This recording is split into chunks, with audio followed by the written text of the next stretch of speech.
കേൾക്കുന്നതൊക്കെ കറാമത്തായി ജനങ്ങൾ പ്രചരിപ്പിക്കുകയാണ്. ഇല്ല ഇല്ല, അല്ലാഹുവിന്റെ ഔലിയാക്കൾക്കല്ലാതെ കറാമത്തുണ്ടാവൂല. അതിനാദ്യം എന്തറിയണം? ആരാണ് വലിയ എന്നറിയണം.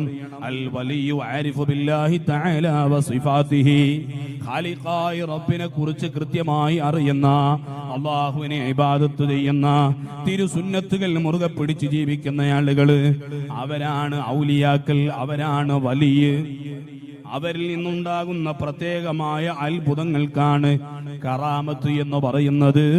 അല്ലാതെ ഏതെങ്കിലും ആളുകളിൽ അത്ഭുതമുണ്ടാകുമ്പോൾ അതൊക്കെ കറാമത്താണെന്ന് ഒരു മുഅ്മിനും തെറ്റിദ്ധരിക്കണ്ട, ഒരു ഉമ്മയും തെറ്റിദ്ധരിക്കണ്ട.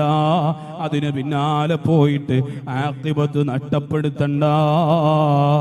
അല്ലാഹു കാത്തുരക്ഷിക്കട്ടെ.